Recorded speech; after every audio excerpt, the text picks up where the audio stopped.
श्रीगणेशाय नमः।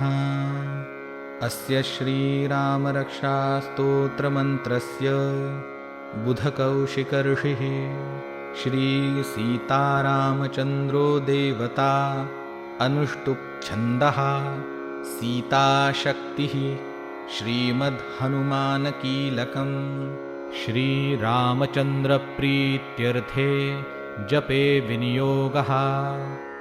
This Ramaraksha Stotra mantra was created by the sage Buddha Kaushik with the chanda, that is meter, in Anushtup and deities of Shri Sita and Shri Ramachandra, with Shri Sita as the power, Shri Hanuman as the support, and created to be used for chanting with love for Shri Ramachandra.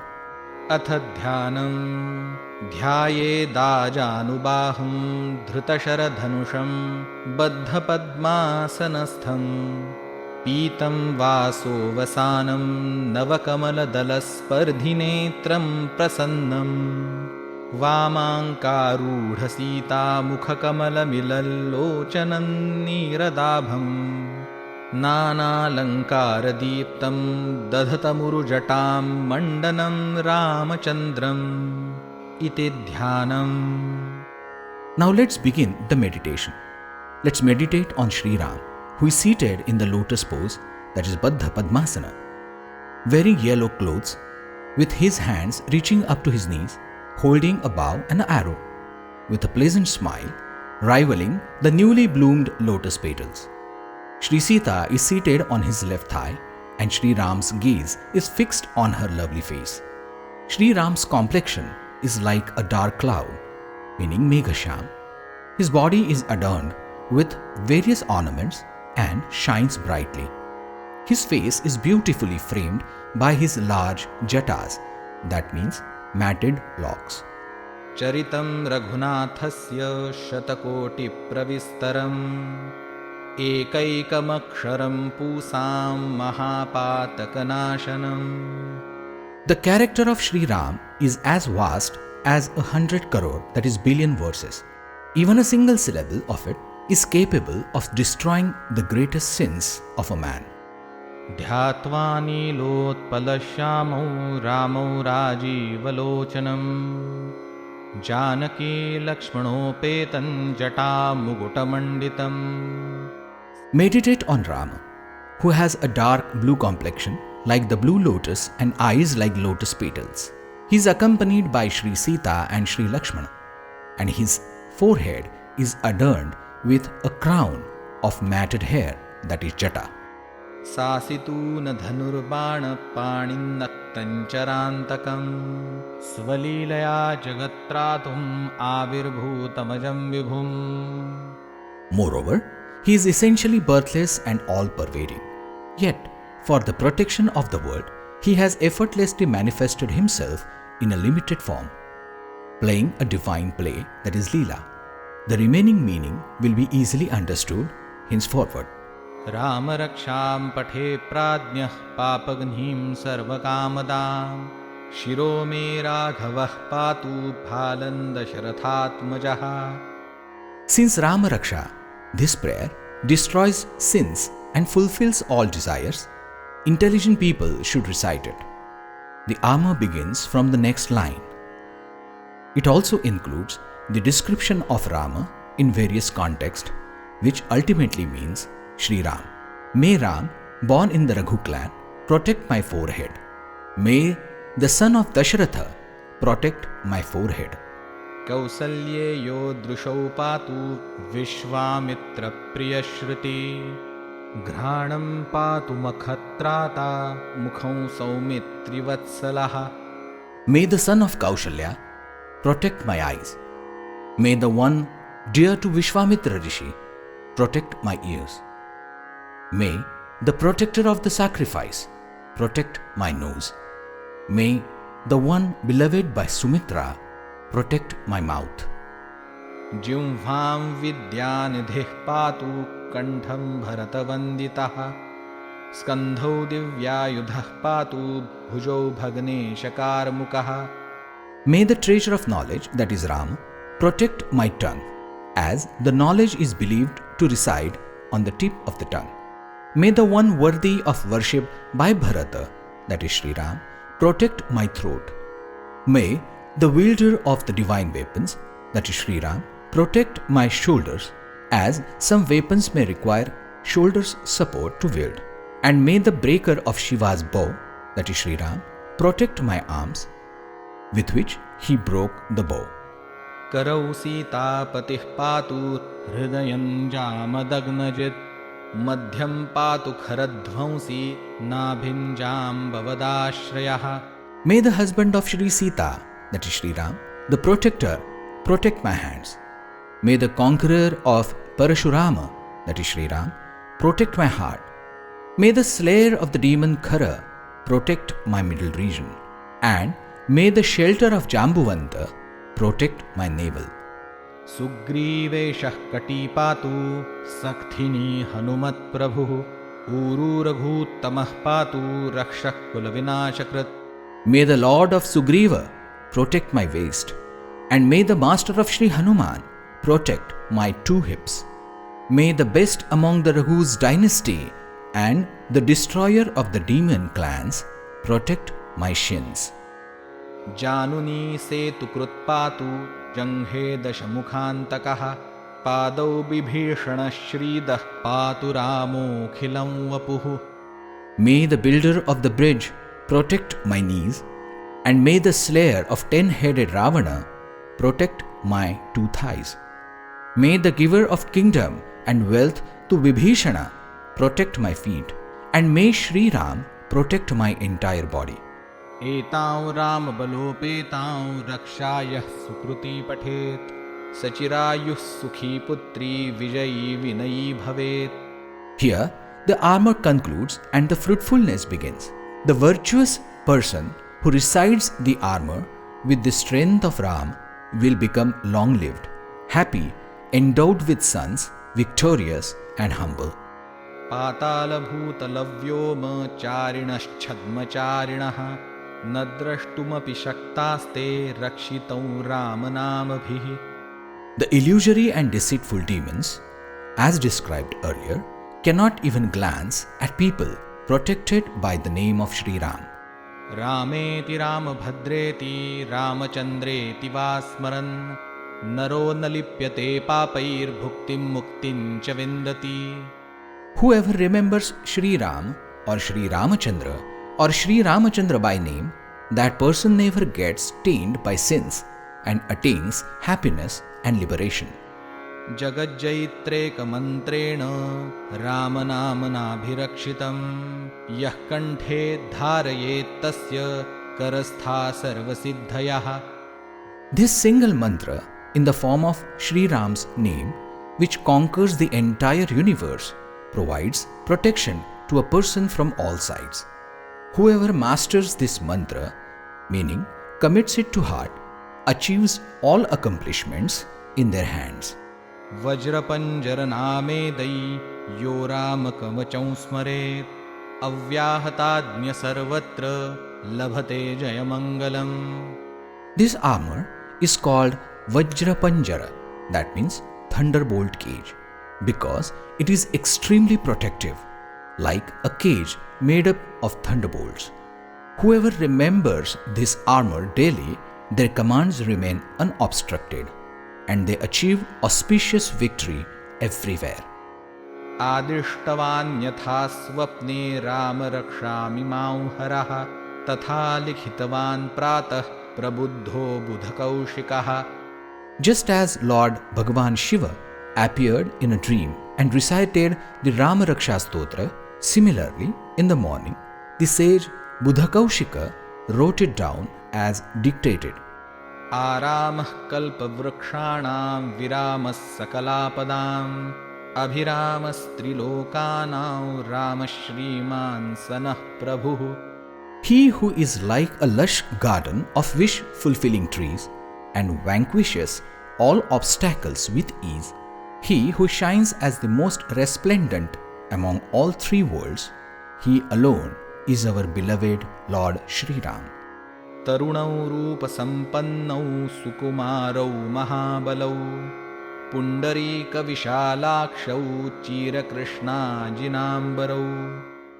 This verse describes two individuals who are youthful and blessed with beauty, strength, and tenderness.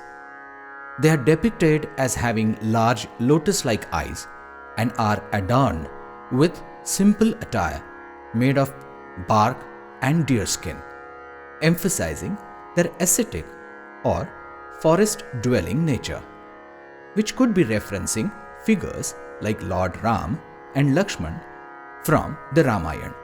फलमूलाशिनौ दान्तौ तापसौ ब्रह्मचारिणौ पुत्रौ दशरथस्येतौ भ्रातरौ रामलक्ष्मणौ. Sri Rama and Lakshmana, the two sons of Dasharatha and brothers to each other, are self-controlled, ascetic and celibate, living on fruits, roots and tubers. शरण्यौ सर्वसत्त्वानां श्रेष्ठौ सर्वधनुष्मतां रक्षः कुलनिहन्तारौ त्रायेतान्नो रघुत्तमौ. May Sri Ram and Lakshmana, the best of the Raghu dynasty, who are the refuge of all living beings, the foremost among all bow-wielding warriors and the destroyers of the demon clans, protect us.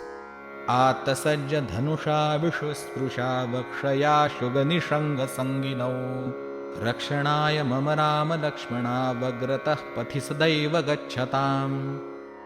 May Sri Rama and Lakshmana, with their bows ready and stung with arrows, and an inexhaustible quiver of arrows that never runs out, always walk ahead of me on the path, protecting me. सन्नद्धः कवची खड्गी चापबाणधरो युवा गच्छन्मनोरथोऽस्माकं रामः पातु स लक्ष्मणः.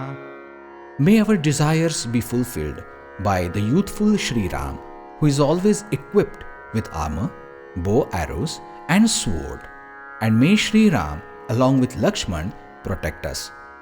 रामो दाशरथिः शूरो लक्ष्मणानुचरो बली काकुत्स्थः पुरुषः पूर्णः कौसल्येयो रघुत्तमः. Sri Ram, the son of Dasharatha, is brave and strong. Even Lakshmana, who is as powerful as he is, follows in his footsteps. His complete and perfect being, born to Kaushalya, is the best of the Raghu dynasty and descendant of the Kakustha lineage. वेदान्तवेद्यो यज्ञेशः पुराणपुरुषोत्तमः जानकीवल्लभः श्रीमान् अप्रमेयपराक्रमः. Sri Ram is the one who is the knower of the Vedanta, the Lord of sacrifices, the supreme person of the Puranas, the beloved of Janaki, the Sita, and the illustrious one of incomparable valor.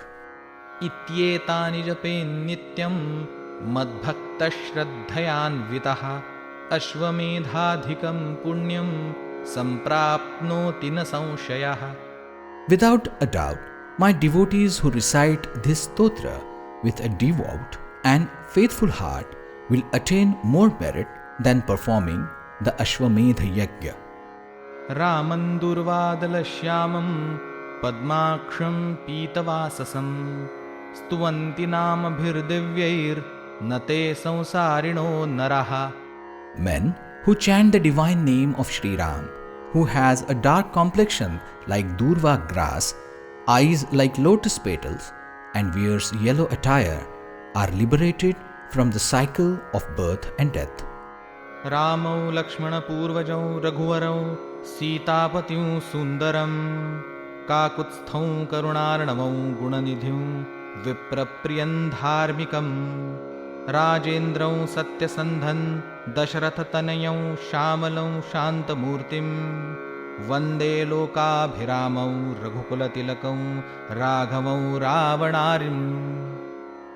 I salute Sri Ram, who is the elder brother of Lakshmana, the best of the Raghu dynasty, the husband of Sri Sita, handsome from the Kakustha dynasty, an ocean of compassion, a treasure trove of virtues, beloved by Brahmins, righteous, the best among kings, always truthful, the son of Dasharatha, dark complexion, embodiment of peace, dear to people, adorning the Raghu dynasty like a tilak, that is, auspicious mark on the forehead, enemy of Ravana, I offer salutations to Sri Ram, who possesses these qualities.